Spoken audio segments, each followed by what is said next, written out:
The rain is coming down in sheets, making the whole scene feel miserable. Our girl is stuck at the bus stop, soaking wet and looking like she is ready to rage quit. But the bad weather is the least of her worries. A grotesque, nightmare-fueled spirit creeps up right behind her, looking like rejected concept art from a horror game. It leans in way too close, breathing down her neck with zero concept of personal space, and asks, "Can you see me?" Most people would scream, but she locks up. She keeps a stone-cold poker face, knowing that if she reacts, she is getting sent to the lobby. The ghost does not take the hint. He starts spamming the chat, getting right in her face and demanding an answer like a sweaty tryhard. Suddenly, a beep cuts through the tension. She casually checks her phone, realizing she forgot to reply to a text. The level of disrespect here is astronomical. The spirit backs off, convinced his stealth stats are maxed out. He thinks he is totally invisible, but inside her head, it is a total meltdown.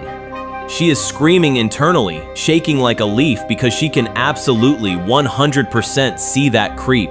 Later that night, the sky is weeping buckets outside, setting the perfect mood for a mental breakdown. She is aggressively brushing her teeth, trying to scrub away the trauma along with the plaque.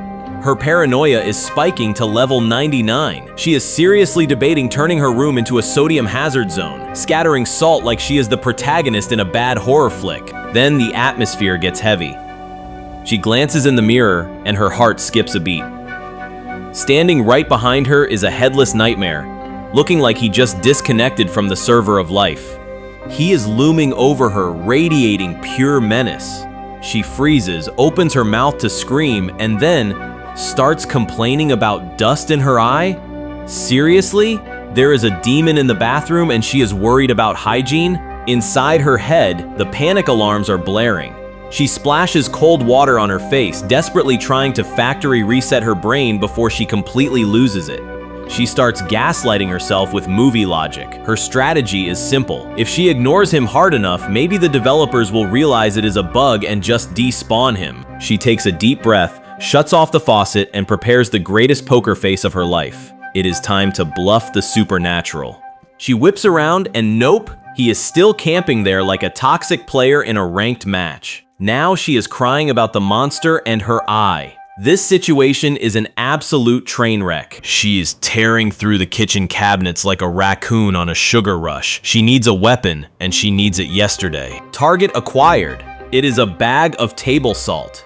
High sodium content, low spiritual defense rating, but it is the only loot she has right now. She constructs a salt mound in the living room with the precision of a bomb disposal unit. Classic spiritual defense mechanics. She heads back to her room. The hallway is a literal nightmare zone. Disfigured spirits are practically breathing down her neck. Her strategy is simple: tunnel vision. If she does not render them, they do not exist. She dives into the safe zone of her bedroom and whips out her phone before she even hits the mattress. She starts doom searching for answers. Typing exorcism into the browser at 2 a.m. is never a good sign. It is basically admitting defeat.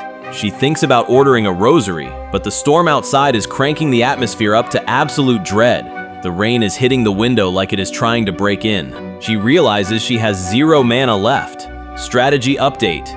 Go to sleep and pray the devs patch these bugs by morning. She settles in and checks under the covers. Big mistake. Huge. There is a literal demon child camping in her bed. She freezes. Every muscle locks up. The thing whispers mama. That is absolutely not what she signed up for in the terms of service. She pulls the blanket up like a riot shield. The salt was a total scam. It did 0 damage. She swears to buy a rosary tomorrow, assuming she does not get sent to the lobby tonight. She swore she would buy a holy rosary, but let's be honest, daylight hits and she is hunting for donuts instead. She does the math in her head. 50% off is a tactical advantage she simply cannot ignore. But the universe checks her immediately. The sky opens up, forcing her to ditch the snacks and book it to the bus station. It is a classic tragedy. One minute you are winning, the next you are sprinting through the rain with nothing to show for it. School, the one place you expect safety. Yeah, right. For Miko, this hallway is a straight-up hunting ground. She is fighting a war inside her own head, telling herself the hallucinations are gone. But when shadowy hands start reaching for her neck, that logic goes out the window. Her paranoia is peaking at level 100. Suddenly, boom, a wild Hana appears. She launches a sneak attack from the rear like a ninja with 0 stealth stats. Miko nearly jumps out of her skin. Her heart is hammering against her ribs. Hana demands to know how she was identified without looking. The answer is simple physics. The unmistakable sensation of certain soft assets hitting her back. Pure culture. She tries to play it cool. She tells herself she is just seeing things. Just a trick of the light. Denial is a powerful drug, and she is overdosing on it right now. But then she glances out the window. There is a silhouette standing outside. She asks Hana to confirm they are on the 3rd floor. Last time I checked, humans cannot levitate. That shadow outside is definitely not part of the curriculum. And then, absolute nightmare fuel walks through the door. A student enters carrying a passenger. A rotting, wet monstrosity is clinging to her like a cursed backpack. It leans in and whispers a casual morning greeting right into her ear. Miko freezes. She locks eyes with the abomination. Every instinct in her body screams at her to run, but she knows the rules. Do not react. If she acknowledges it, it is game over. Hana notices the 1,000-yard stare. She assumes it is some weird, intense eye contact. She starts cracking jokes about intimacy, totally misreading the room. Read the atmosphere, Hana. Meanwhile, Miko is fighting for her life mentally. The spirit is literally in her face. Her brain is flooding with panic. She is just repeating the words "I am scared" over and over in her head like a broken record. She tries to shout. She wants to warn Hana, but the words die in her throat. Luckily, the spirit loses interest and shuffles away. It leaves a trail of dread in its wake. That was way too close. Hana is completely oblivious to the near-death experience. She teases Miko about a love confession. The disconnect here is hilarious. One is fighting demons, the other is writing fan fiction. Ignoring the jokes, Miko gets straight to business. She asks where to buy a holy rosary.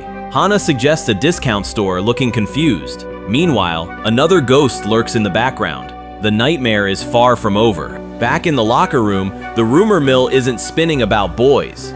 It is about a horror show called Totally Freaky. Apparently, the latest episode featured a severed head rolling out of a gym locker. That is absolute nightmare fuel. Hana is not handling the ketchup well. She is traumatized. She tells Miko she literally spat her dinner across the room when the scene came on. Miko just stares at her, calculating the odds. Her best friend has the survival instincts of a hamster, but the paranoia is contagious. Now Hana is paralyzed, convinced a chopped-off head is waiting in her locker. She begs Miko to open it for her. Miko sighs, realizing she has to be the tank for the party. She grips the cold metal latch, sweating a little herself, and slides it open. It is empty. Just a shirt and a tie. But of course, Hana chooses this exact moment to pull a prank. She jumps out with a ta-da, nearly sending Miko to the lobby with a heart attack. But the universe loves irony. Later, Miko checks a closet and her veins turn to ice. There actually is a creep staring back at her from the top shelf. A bald, rotting face, just watching her every move.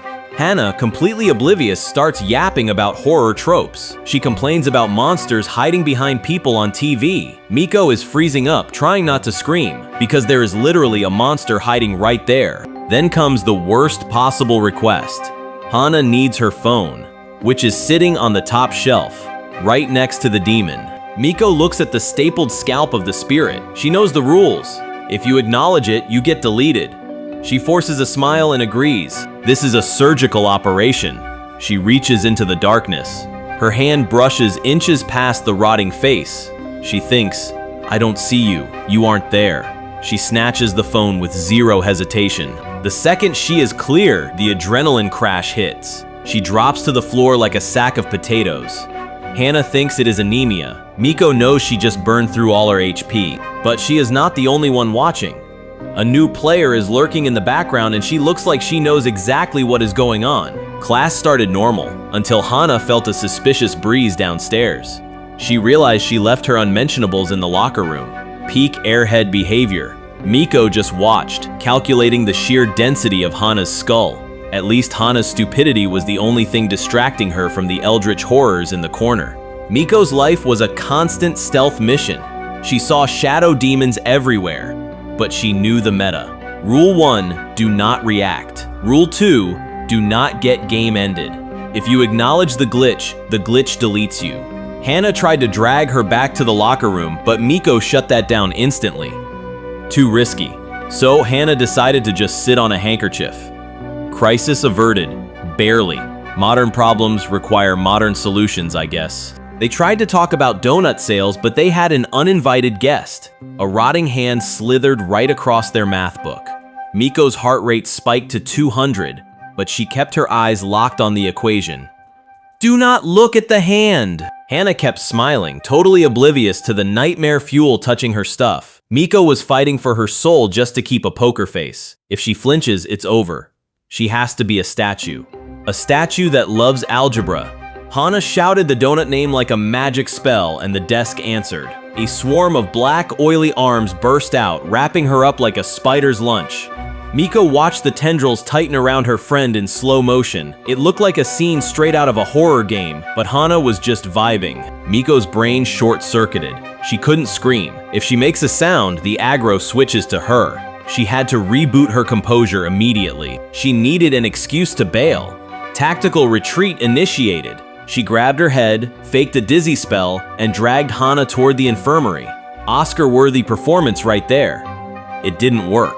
The entity clung to Hana like a backpack from hell, dripping forbidden sludge everywhere. Miko realized the grim truth. She couldn't save her without blowing her cover. If she engages, they both get sent to the lobby. They ducked into the infirmary, hoping for a safe zone, but the nurse was missing in action. Just their luck. The room was dead silent, which is never a good sign. Hana immediately started lecturing Miko about her health, completely oblivious to the nightmare fuel backpack she was wearing. That ghost was clinging to her like a toxic ex. Miko tried to play it cool, but her internal monologue was screaming. She scanned the room. She needed a weapon, and she needed it right now. Hana started playing doctor, joking that she could not hear anything. She had no idea a monster was squeezing the air out of the room. Then she turned that stethoscope on Miko. Miko shut that down instantly. We are not doing that kind of fan service today. Her eyes locked onto a bottle of hand sanitizer. A light bulb went off in her head. Chemical warfare. If she could not banish it, she would disinfect it. Miko dropped a truth bomb about germs to bait Hana into the trap. She needed her to stand still for the execution. She calculated the physics. If holy water burns demons, maybe 99% alcohol would at least annoy them. It was worth a shot. She told Hana to put her hands out. The target was locked. It was time to sanitize this spirit. She slammed the pump and unleashed a stream of cold liquid right into the ghost's face. Headshot. Hana screamed about the cold, but Miko did not stop. She kept pumping that nozzle like she was extinguishing a fire. She was drowning that thing in pure sterilization. Hana was soaked and annoyed, but the strategy actually worked. The ghost recoiled like it just touched a hot stove. Miko realized she had found a weakness. Spirits hate hygiene. Who knew being clean was a superpower? But the victory was short-lived. Hana demanded an apology while the spirit reset its position. It looked nastier than before, and now it was pissed. Hana forgave her instantly because she is an angel, but she insisted on finishing the checkup. She was relentless. She cleaned off the stethoscope and came at Miko again. The monster was right there, grinning like a creep. Miko saw the clawed hand reaching out. She knew she was the new target. The ghost was making its move. She gritted her teeth and stepped in. She decided to tank the damage. If someone had to get touched by a ghost, she would take the hit for her best friend. Hana marveled at how fast Miko's heart was beating, totally missing the eldritch horror trying to slide into the chat from below. Just when the coast looks clear, Miss Keto spawns in like a raid boss to ruin the vibe. Hana tries to finesse the situation with a smile, acting like they aren't totally caught in 4K. She swears they weren't skipping, but she is too busy capping to notice the black tendril whipping right past her ear. That thing missed her by a single pixel. Keto isn't buying it, demanding they get back to class. She has zero clue there is a literal shadow demon piggybacking on her, locking eyes with Miko like it knows she can see it. The spirit is practically drooling over the teacher, and the sound effects are getting suspiciously bouncy. Miko can only watch in horror as the ghost gets a front row seat to the culture. But then, the unexpected happens.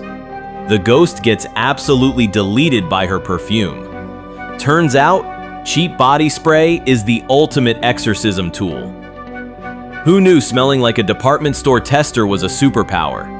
Hana is busy simping over how mature the teacher smells, totally oblivious to the near-deletion experience. Miko hits her with a one-word reply, praying this day ends before she completely loses her marbles. Mrs. Donut drops a 50% sale, the sidewalk floods, it's chaos as bargain hunters elbow forward, hungry. Hana spots the line and pumps urgency into Miko. Miss this sale and we'll lose cheap rings. Miko breathes in, parks the doom brain, this trip's donut therapy, no bad vibes. Her thumb skates the screen, menu throws fungus muffin and giant scorpion chip. It's weird.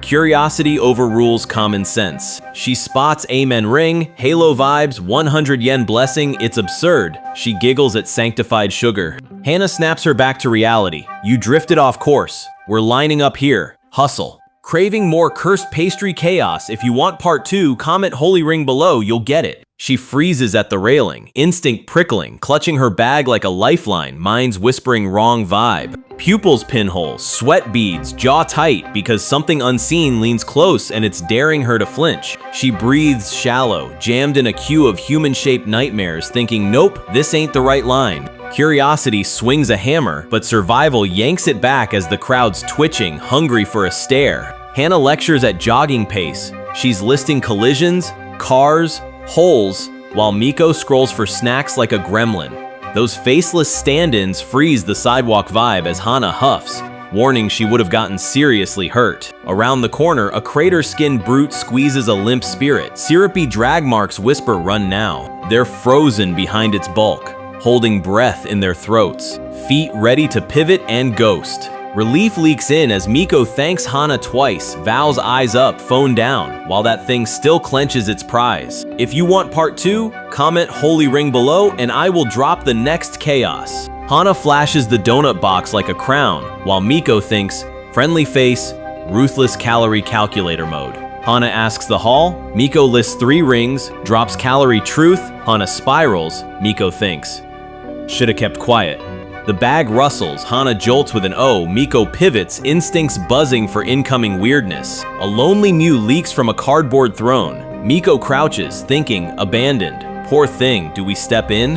Hana drops to her knees, eyes sparkling, chanting tiny cute, while Miko hangs back, measuring responsibility. Miko softens, whispers to the kitten, mind racing through food, litter, safety, and the curse problem. She admits the constant creepy sights are draining. She needs cuteness armor. Hana nods. Kitten mews backup vocals. Inside the box, a corpse-faced hitchhiker clutches the kitten. Hana offers a finger, blissfully unaware. Hana squeals as the tongue tickles her finger. Miko stays deadpan, thinking, cute, yes, but danger sits inches away. She mutters me neither, meaning she also cannot take it because dread presses against her spine.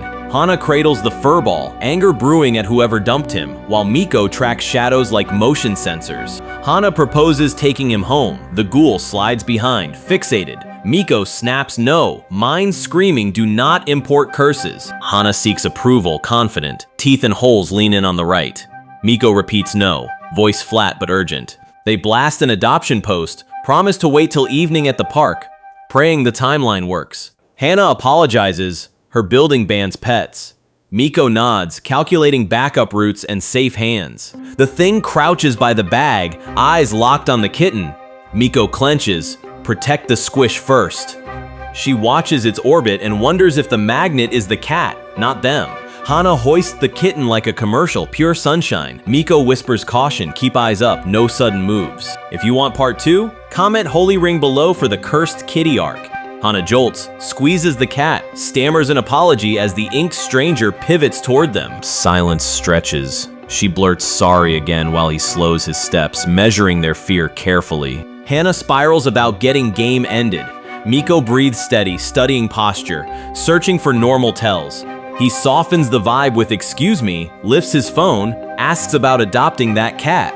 He says he wants to care for it, phone dangling, strap across chest, voice gentle. Hana beams relief, hugging Fluff. Miko watches the eyes, hunting for lies behind the smile. Miko cuts through the sweetness with a flat do not, gut screaming this is wrong. His puzzled hun lands, and boom, shadow faces cluster around him like unpaid rent collectors. A dripping skull lurks inches away. The breeze flips hair while Hana clutches the dog. The thing leans over his shoulder, gurgling hunger, as the guy pleads for the pup. He strolls ahead with a lanky nightmare pacing him, ghost cats swirling his ankles like guardians. Hana whispers, "Are you sure?" Miko nods, probably, still tracking him, ready to yank the ripcord. He cups the kitten like glass, thanks them, while ghost kitties lean in and start grooming. Message received, do not judge the cover. Instincts matter, but evidence and kindness matter more today. Later, his post shows the furball home and renamed Meowl, safe and spoiled, crisis cleared. If you want part 2, comment Ghost Whiskers below. New family energy fills the quiet house as wires hum, and he's hoping this home sticks. He cups the tiny menace like treasure and meows back, and he's sure mimicry means trust-building speedrun. The kitten whips a paw across his cheek as he tanks the sting, and he's holding so respect mode engages. He freezes while his brain reboots, and he's sure space earns trust better than forced cuddles right now. He lowers to the tatami and gives the kitten runway as he exhales, and he'll wait while inviting curiosity in. He laughs through ketchup and crowns the name Meowl. It's official, and the furball chirps like she approves. A gentle hand lowers into the room and he doesn't notice as a presence tests the air around Meowl. He sets down food and asks softly while a glowing woman and ghost cats stand behind him unseen. Family just doubled with spirits on babysitting duty, and if you want part 2, comment Ghost Whiskers below. High above the festival, a kite drifted in the wind. But hold on, it wasn't just catching a breeze. A swarm of grinning spirits gripped the frame, cackling like absolute maniacs as they treated the sky like their personal playground. It is like a haunted Uber pool up there. Hana watched with a wholesome smile, thinking it was just a cute festive display. Bless her heart. Meanwhile, Miko stood there sweating buckets, absolutely terrified that one of those things might decide to drop in for a visit. She is doing the mental math on how fast she can run in a kimono. Desperate to look at literally anything else, they headed to the shrine for fortunes. Hana hoped for the best luck possible, probably dreaming of snacks. Miko, on the other hand, just wanted to survive the walk without getting possessed. The tension is thick enough to cut with a knife, and Miko is just praying her luck isn't absolute trash this year. Let's see what kind of twisted luck the new year has in store for them.